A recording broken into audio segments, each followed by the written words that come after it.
we keep on keeping on. Hopefully turns out fine. Okay, I've changed my mind with how many hinges I'm going to have on this gate, and what I've done, as you can see here, here, here and here, I have put adjusters on there, adjust the thickness, because to make up the thickness of these fittings on the edges, they stick out a fair bit. So I've got to get the hinges pretty close. I've got a good tolerance on the other side of the gate there where it opens, so what I want to do. But one thing I forgot to do was to put a door jamb in here. I should have done it, and that's why Australia will never lose wars, because we've got plenty of shooters and gunners. Anyway, so I'm gonna put in a piece. Now I've already cut the dowel, and that piece up there is sitting in there snugly at the moment. It's one of those good fitting ones. I've already cut the dowel, there's the dowel there, and that slips up inside here, like so. I'll show you.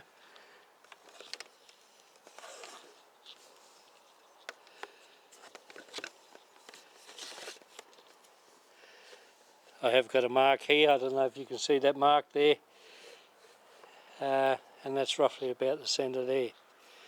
And now I'm going to take this dowel out, which I have already done.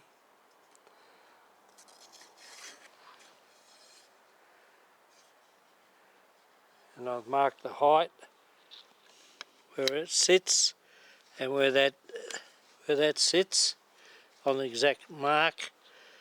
And I will cut that piece off here, and that should sit nicely in there. Right, there you are. Bit of a jigsaw, but that's it. Life is not so simple, nor hard. Okay, now next job is to put it all back together. Put that dowel in, and it'll vanish down there. You won't be able to get this out anymore, so hopefully it's right.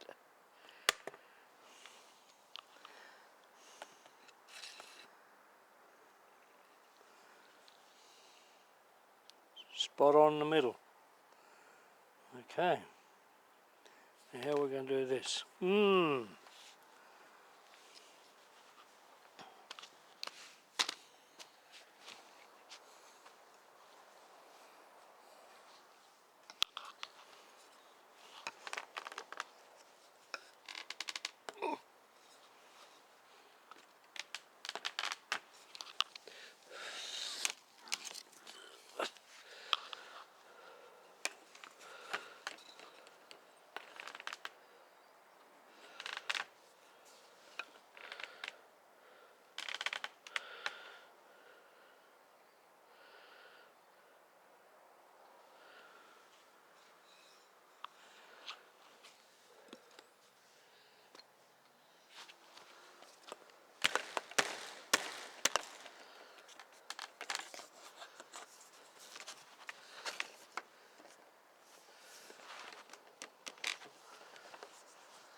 Return the screw.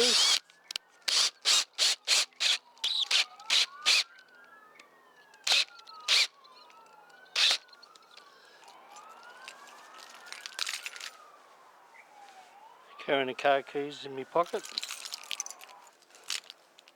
As I said, life is not complicated, it's only how you make it complicated. I've just made it complicated. Right, let's see how far it goes down.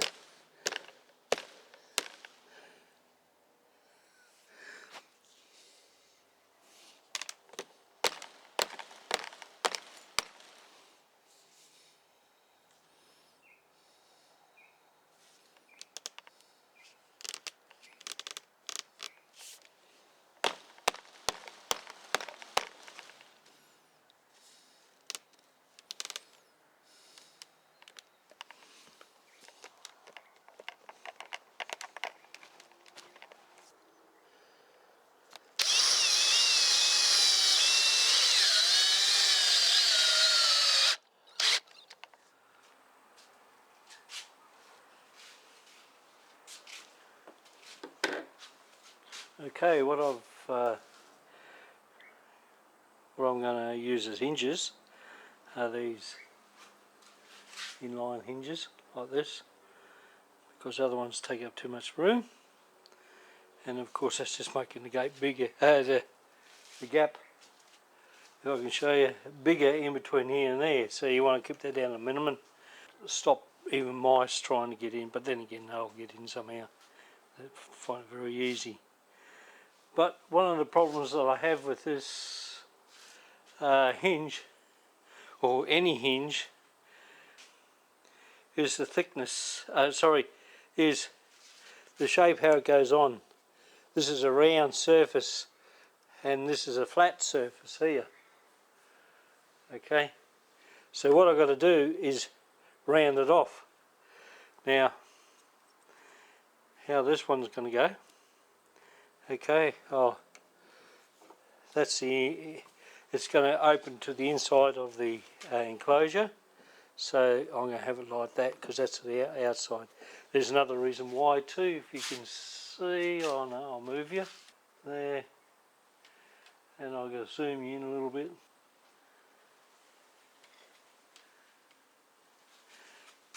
These nuts all on the outside. Now when I come to put the outside where the netting's going to be, so when I put the netting on, okay, the netting's going to be sitting on top of these nuts and washers and whatever all the way through. So I put them this way so I can undo the bolt, take it out, turn the bolt around and go through there and then put the nut on the other side. You get the idea there? It's called just not complicating your life. Otherwise, can you imagine, this nut is probably about 12 mil in diameter. This bolt is about 12 mil, so you won't be able to get the nuts out. But if you take the bolt out, the nuts come loose. They'll drop down, you catch them, the washer, and reverse the order, and you go through the hole in the netting. The netting is then clamped to the mesh, so that makes for a good, smooth, equal finish over the top. And of course then I'll run beading around where the net is to sort of make that a little bit more better in appearance. Okay. Following day now. Here we have got the netting on the front. And it was a bit of a hassle, but we're getting there. A few little creases, but it'll do the job nicely.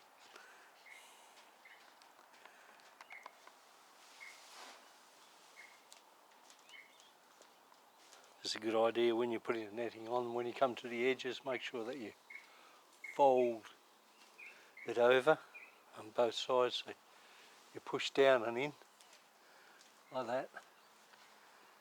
And another tip is when you're putting your screws in, to just go under a little bit over the centre, go under, so it pulls it in around otherwise you get a little bit of a bow coming out. Now I'll move you over to the door and I'll show you what's happening there. Okay, with the aviary door, you can see that I've got the wire all as one sheet. Still coming through, all as one sheet. And I don't know if you can see it, but I've tied the gate to the post in 3 sections. And that way I perfectly lock it into position so they can't move. And of course I put this bracket back on here, okay, and at the same time I'll lift the gate a little bit more so I was touching up here because I know it's going to fall a little bit. And it's like spring preload. I got it here, I had to do that, I gave it about 5mm lift, then I give it another 5mm, push the whole lot up and see what happens. If I'm wrong, I'm wrong. If I'm not, I'm not. We'll find out. I'll find out when I've cut this. But I do feel that that'll drop about 5mm, and in the end that'll be it once I've cut this wire. So that's what you do. You put all your edging on. I'm going to put an edge on this one, edge on that one, put a bit across there, just to give it a little bit of rigidity and a bit of finesse, I suppose you can say that. Okay, I better keep on keeping on. Big day today. Going to try and finish all this off, and then we're going to move into the corners. My wife at the moment is tying the centre parts together, and the corners are the wire mesh that's underground. I suppose I could have put a framework that went underneath there and all this, but I didn't think it was necessary. If you could hang the wire down, as I have here, you should be able to just join up the wires with, you still got to put the same effort into joining those 2 corners up by threading wire through and tying it, or if you've got bigger mesh, stapling it. But this is all done by hand. It's all been measured together. There's a few little problems that are starting to crop up, and we've got to watch as we go. You see the pipe is bending a little bit there because there's no support on the there's no support, and it's just a trench along there. And of course you can see this pipe is bent like that.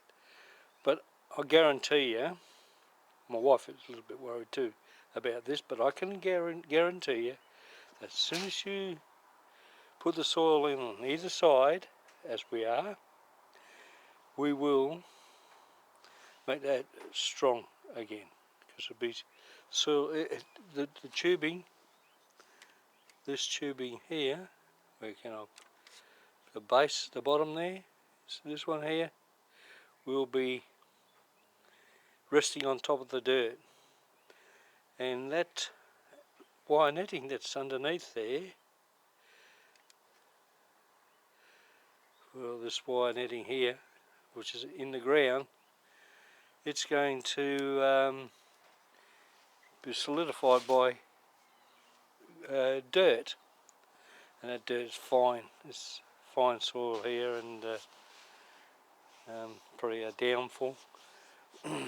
Water just runs right through it, but if you do get a little bit of compost and all that, seems to grow the vegetables okay. Anyway, if there's any moths in there, they can't get out at the moment. The birds that have been flying around are accepting it now, getting used to the idea that they won't be able to get out the bugs on the vegetables on the inside at least. But these are the ones that rodents like. This will be all done. So my wife did like the also the if I can point out, these square bits, which are 1.2 by 1.2 squares. He says that's ideal for plates. Of course, all the possibilities do come up there. You can remove the plastic pipe and put it on top, which I'd rather do that, over the top of the pipe, and in each year you can dig up the ground, because soil's got to be turned over. I do believe that's got to be turned over every year, and it makes it more easy to manage too. You don't have to go and dig it all up. You can just dig up your little square, plant it, then move on to another one somewhere else. And of course you can number all those squares. There's a lot of benefits. Number all your squares, and you don't grow your same vegetables in the same spot year after year. You change around the direction, so we've got a big area. Hopefully it pays for itself. Okay, better go out there and do something. I'll bring you back once I've done it all and I've opened the gate up. My wife's itching to get in there and start planting. Well, got a lot of work to do yet. Another 2 or 3 days before we get this all sorted, covered on the inside and outside. You just can't throw the sand on one side and hope it's going to fill on the other side. You've got to do both sides evenly, and some spots you have to put more sand on the inside, like here. I'll show you. See this trench here, this is deeper this side here. Then if I move the video camera over,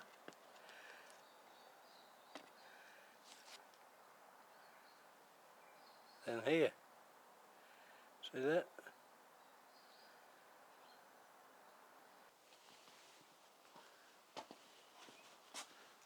All I have to do now is cut the mesh.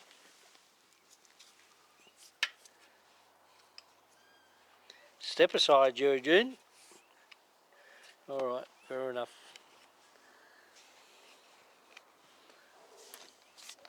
Start at the bottom. Get the hardest done first.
There we are.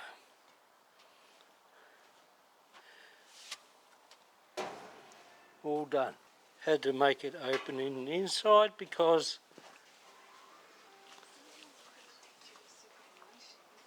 it's wet, is it? Yeah. How to wet that?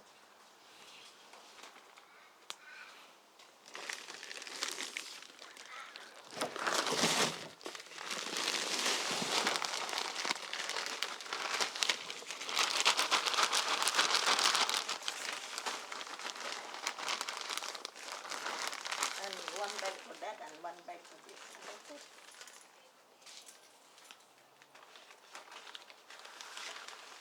Yeah. You have to be careful because you don't have the mask.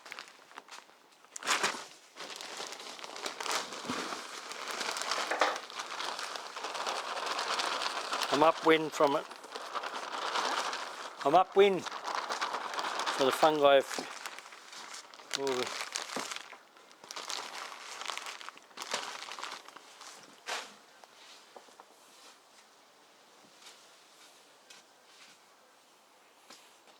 Right.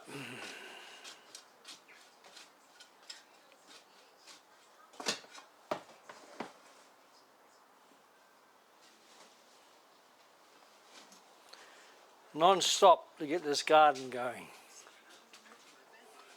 I think the seedlings are just the right height.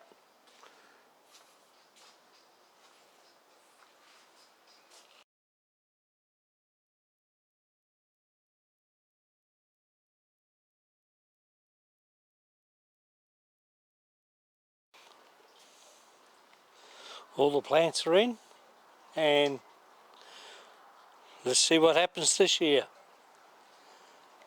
I'll put up a sequel later to see how we go. Do the rats find their way in again? Hardly likely, I think.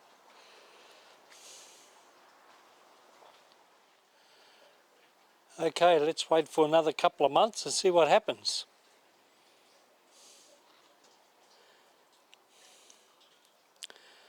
I think we'll do better than we did last year anyway, at least.